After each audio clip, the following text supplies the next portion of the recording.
The James Currie film, it was never a dull moment's drive. Scotland was, by definition, a beautiful country of inspiring scenery, majesty, and relentless weather. Evie's old hatchback had taken a beating from the rain and protruding tree branches that flicked across the windshield on this dark and stormy night in late December 1996. A single peppermint sweet flicked between her cheeks, and the imposing view of her desired destination made her belly knot up. Over the winding roads across the blackened slick of sodden fields, a great stately home rested just next to the shore of one of the world's most famous bodies of water, Loch Ness. The sole of Evie's aching foot in her red leather boot pressed gently to brake the car to a squeaking halt stopped in a large puddle created by the elements only that same day.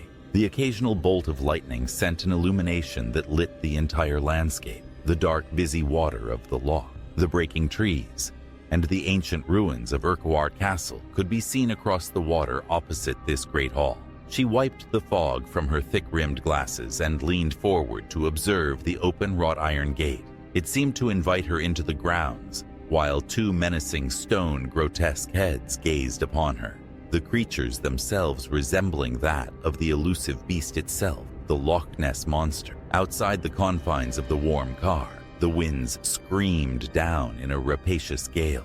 No stranger to extreme Scottish weather, she took a swig of something lukewarm from her plastic travel mug before exiting the car, grabbing a small leather satchel from the boot and walking down the snaking gravel driveway towards the foreboding dark residence. Her grandfather used to tell her there was no such thing as bad weather, only bad clothing. He'd taken that from an old book of Scottish proverbs and lived firmly by it until his death. Her boots crunched the wet gravel, and beads of heavy rain rolled off her hood. She noticed the old Victorian lamps that lit the driveway, coming in just next to the glistening, wet, yet manicured lawns. 2 rooms on the ground floor of the sprawling palace appeared to have lights on. One could be seen lit by the old-fashioned red and green of bulbs that flickered from a Christmas tree. She thought it was a very similar sight to something you'd see in one of those Hammer horror flicks of the 1970s. Ivy tendrils crept up the walls, pointing to cracks in the roof. The sounds of wind wailing and hissing from the shoreline could penetrate ears a mile away down the narrow path. She grasped the antique iron knocker on the large oak door and banged 3 times. Her grandfather used to say it was the devil's 3. He had a superstition about evil coming in 3s. A gold plaque encrusted on the brick wall above the postbox proudly read, "The Ordained Society of Loch Ness Monster Hunters." The stiffened hinges on the heavily constructed oak door groaned when it opened and presented a handsome bearded man in a tartan checkered sweater and salt and pepper hat. He put Evie in mind of Sean Connery, only with more liver spots. He greeted her with a welcoming warmth. "Let's get you inside and out of the weather, young lass," he politely exclaimed. The wind whistled a gale inside the echoed hallway when the door slammed firmly behind her. She thanked her host and pulled back her hood to view her surroundings. "The drawing room is just down the hallway," the man said. "You can make yourself comfortable in there. Are you a smoker?" "No, I don't smoke," she said with an awkward smile, satchel gripped tightly to her hip. She removed her red raincoat and watched him place it on some Nessie-shaped hangers by an umbrella stand. For a man in his 70s, he moved swift and energized.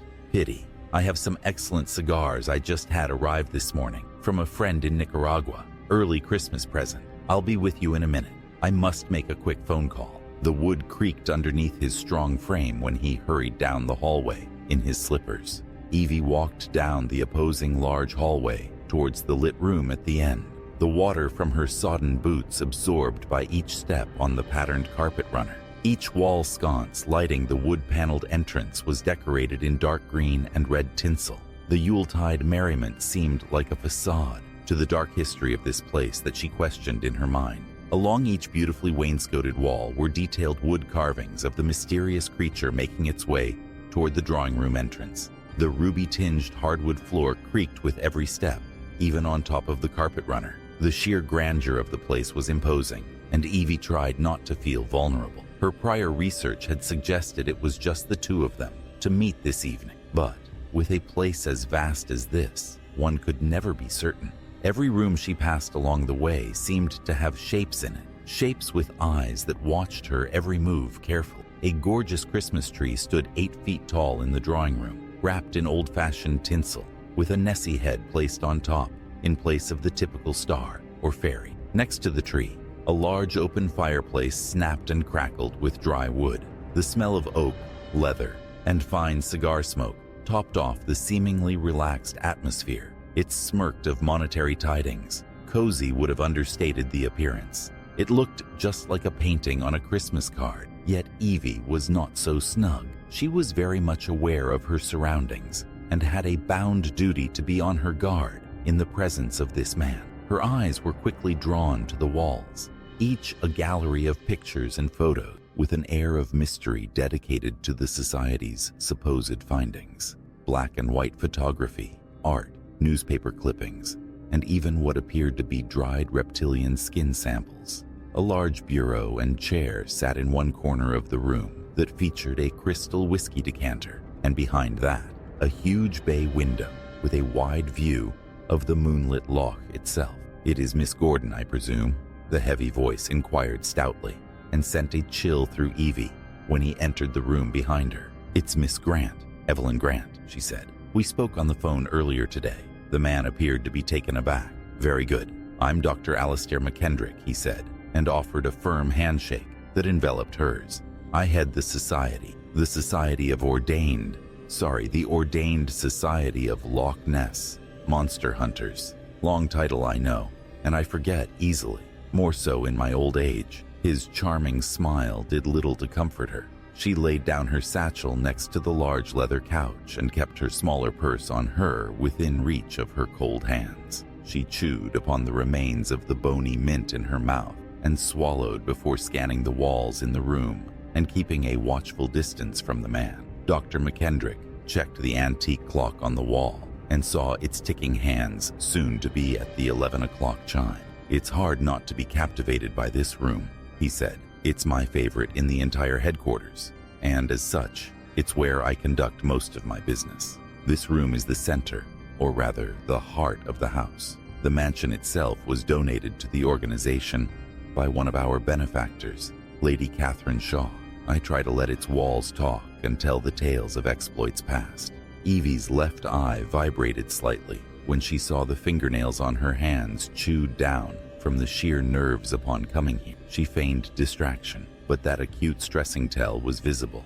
That was until a curiosity did capture her interest on the wall. It was a large painting depicting the giant grayish-brown monster facing down a priest, whose expression was fierce and determined. She removed her glasses to wipe away the steam from the room's fiery warmth. "What's this painting supposed to be, Doctor?" she asked. The doctor scratched his beard with social satisfaction, and Evie caught sight of the healed shaving cuts on his face.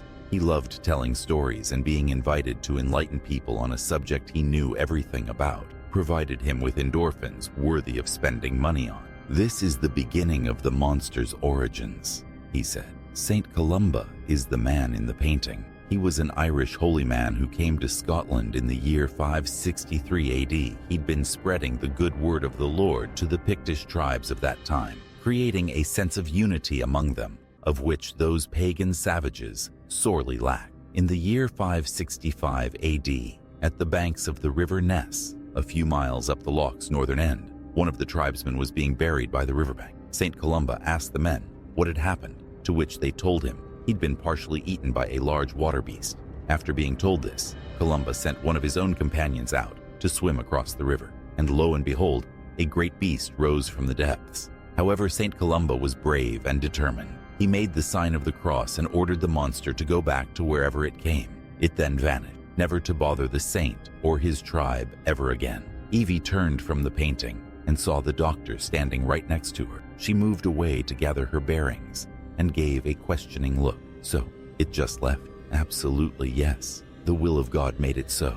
The tribes believed they had all witnessed a miracle that day, and St. Columba's own legend grew among the church. And your Society of Nessie Hunters believes this story?" Dr. McKendrick chuckled dryly, with an acid tongue.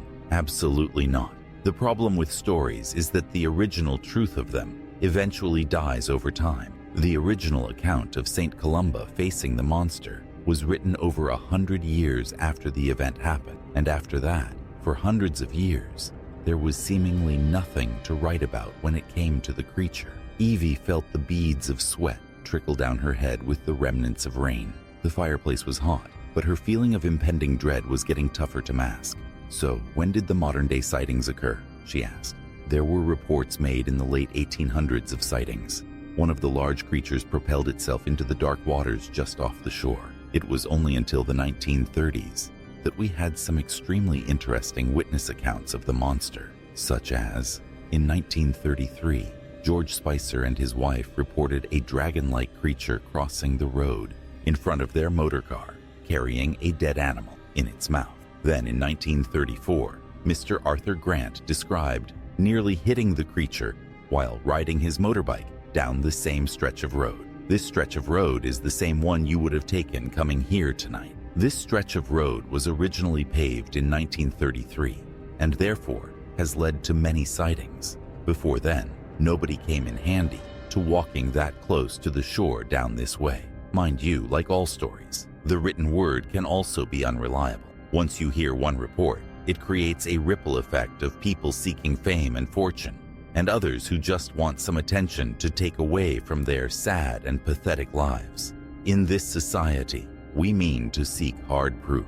The doctor kept his eyes locked onto Evie's at every opportunity, chipping away at that stone wall. "Then I have exactly what you're looking for," she stated firmly. The reason for her visit was about to bear fruit. "You have something to show me in that satchel you packed with you." "Yes, what is it?" "Irrefutable evidence of the creature's existence." Dr. McKendrick saw the look in her eyes and paused for a moment. He then made his way over to the desk and poured up a dram of whiskey for himself in a delicate crystal glass. All the while, Evie was sure she heard a thudding noise coming from somewhere upstairs. "Would you care for a glass of Eiley's finest?" he offered. "I'd love one," she said, knowing it might settle her nerves a bit. Evie listened to that delicate clink of the glass and accepted the warming neat double to temporarily subside her anxiety. "Excellent choice," the doctor said. "That's the drink of a young lady who has a lot to say." Out of the corner of her scrutiny, she saw a proud smile materialize on the doctor's strong face, a reaction to one of the photos on the wall. She knew he was eager to say something about it, even more so than seeing what she had come here for. She held the whiskey glass to her nose for a second to sample the smoky scent of the undoubtedly expensive scotch before measuring the very odd black and white framed photograph of a blurred shape in the water. "This is one of the very first photographs taken of the creature," he said. "The original negative was lost, and this picture has deteriorated over time. Nothing to get excited about anyway." "Why's that?" "It's actually a close-up picture of an otter." The doctor spoke with an expression of harshness. "Why is that so important then?" Evie asked. The doctor didn't respond immediately. He was unreadable, almost as though the layers of warmth and hospitality were peeled back to reveal a mold behind the wallpaper, a dirty, disgusting ruination. Instead of answering the question, she watches his finger point to the next gold-framed photograph on display. "This next one here, I'm sure you're aware of. It was the first photograph to show the creature's full head and neck above the surface." Evie placed her whiskey glass on the small table next to the couch and rubbed her eyeglasses once again. She recognized the image immediately of the infamous surgeon's photograph, a classic fake taken in 1934. Why the doctor would mention these fakes to her in such a fashion made her skin crawl, almost build up to something else. That's when she heard that thud come from upstairs again. "Doctor, what's that noise coming from upstairs?" Evie's tone was nervous. The look on his face was like a man possessed with pure animosity. It didn't fit the tone of his voice at all. It was like one of those Italian horror films where the dubbing didn't quite match the facial expressions. "Old houses sometimes make noises. I can assure you, you are very much alone here, young lady. Now, look at this next photo." Evie took another step back. The next photograph in this curious selection wasn't like the others. Not only was it in color, but it was also very clear. Appearing alongside a wooden deck chair of sorts on a stony beach by the water was a crystal clear shot of the monster. Only this one was different. A gigantic sloped head, resembling that of a large horse, complete with a brown mane, bearing sharp canine teeth, attached to a long muscular neck. You could almost see the liquid glistening from its skin.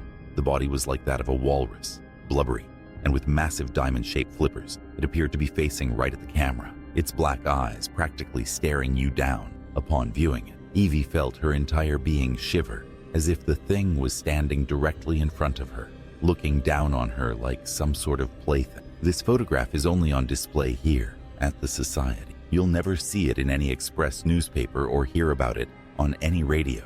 This photograph here is the only one in existence that shows the real creature. The doctor was deliberate in his words, and despite the whiskey he'd been so heartily pouring, he was stone cold sober in his tone. And I think you already know that. Now, I want to see what made you drive all the way from London in the wee, ungodly hours of the morning. What do you have to show me? She was careful to take stock of the doctor while she picked up and unbuckled her satchel. Fragrant in its snug confines was the musty smell of something from the past. Her hands firmly rifled through, and the doctor's facial expression became one of mute officiousness. From the satchel to the oak table, Evie laid out a single VHS cassette tape in a tattered cardboard slipcover. "What's on this videotape has been canvassed from the original negative," she said with a deep breath, watching the doctor pick it up from the table. Undoubtedly proof of the creature. The doctor's eyes slowly locked onto Evie's after a brief analysis of the item. "How old is this footage?" he asked. "Dr. McKendrick, this is the James Currie film." The old man was finally taken aback, almost spooked. In a reversal of moods, Evie noticed the reaction and felt her confidence grow in seconds. Despite the fear she harbored, the doctor's esoteric mannerisms were hard to predict. Evie was brought back to nightmares of her uncle when his dementia in later life caused violent outbursts. This, teamed with the noises she heard coming from upstairs, caused her to keep her hand firmly lodged next to her purse in defense. "The James Currie film is a myth," the doctor stated.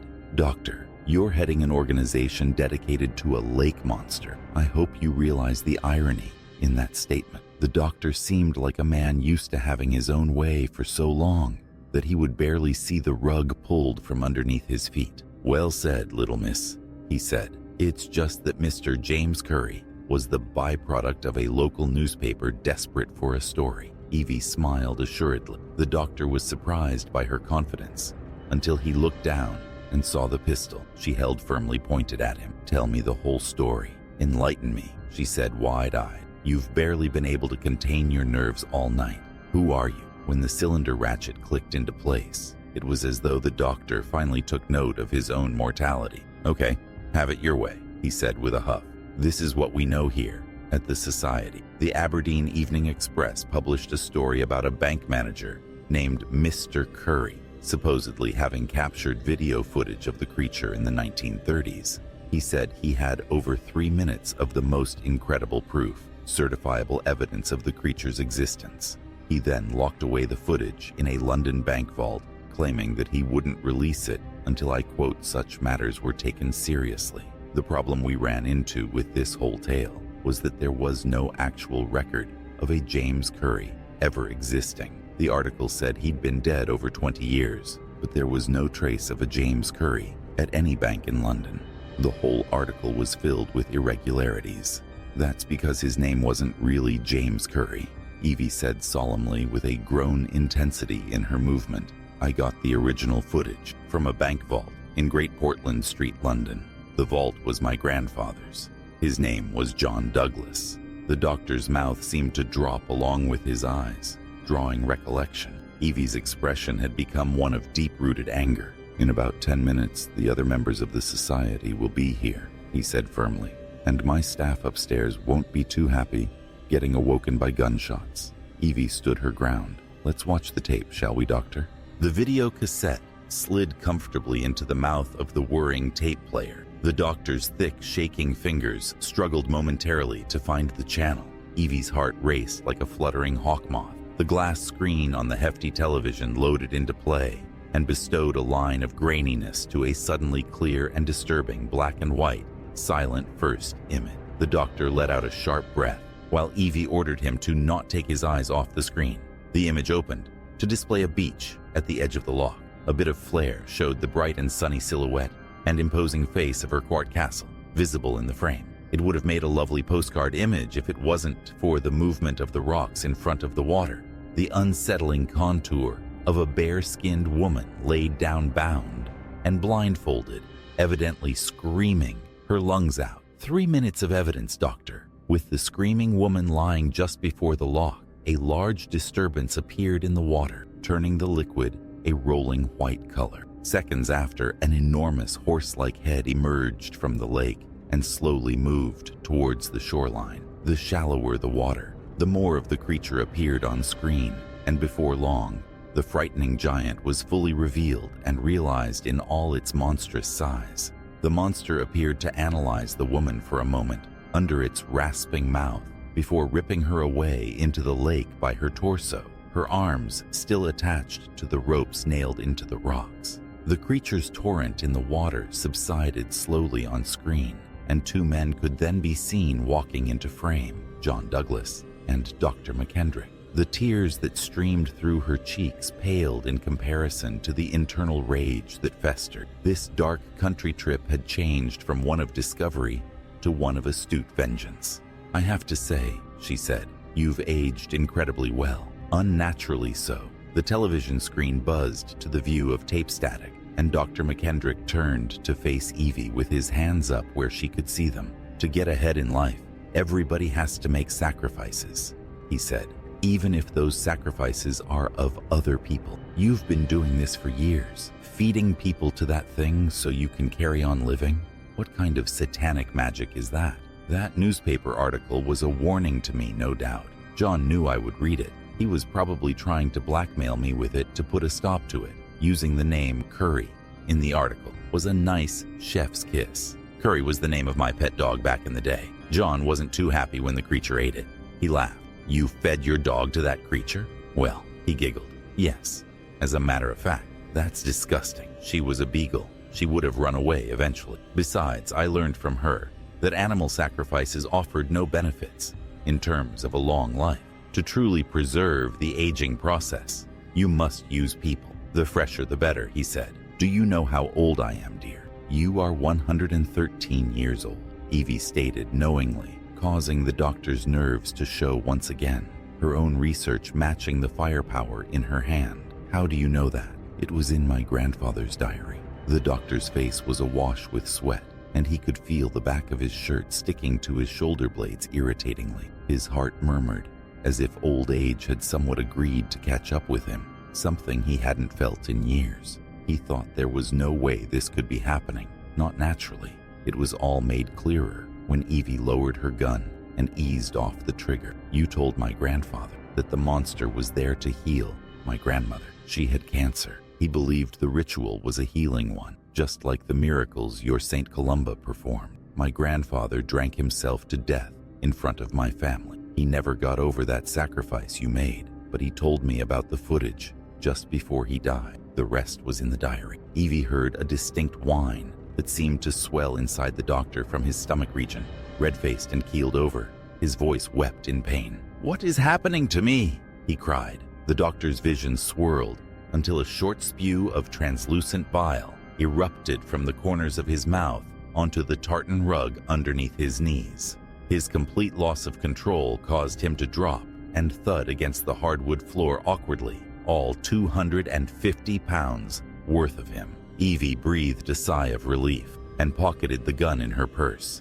"I spiked your single malt a while back, Doctor. I certainly timed it well. It was nice seeing you sweat like that." The air on the upstairs landing was different from the rest of the house downstairs. It was like every sap of coziness had decayed and left just a barren dark hallway with a sickly golden-colored carpet that looked stained from time. The wooden shelves on the walls were empty, save for the dust, and dead flies packed between the glass in each picture frame, representing the deep lake. Every door down this hallway was shut, and Evie's sense of location couldn't pinpoint where those noises came from. She took out her gun and approached the first door on the left. The door brushed open slowly and scuffed across the heavy carpet. Within seconds, Evie's nostrils were assaulted with a wretched scent of something sour. She moved her free hand to cover the lower part of her face, but her stomach rolled uncomfortably. In the pitch black, she wrestled her arm against the wall to find the light switch. Once the large chandeliers on the ceiling filled the room with light, Evie could barely stand up. Every sense in her was paralyzed from shock. The smell, the malodorous air of fabrics rinsed in ulcers and bodily evacuations. The spectacle of this grand-sized former dining room was replaced with a ward of sickening debilitation.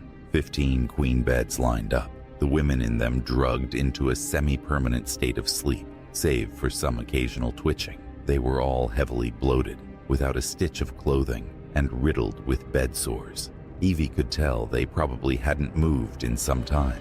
If they did, it's not like they could go anywhere. Their legs all appeared amputated at the knees. Those people, those poor people, she thought. It took Evie another moment to regain her strength and sight from the tears in her eyes and sorrow she expressed.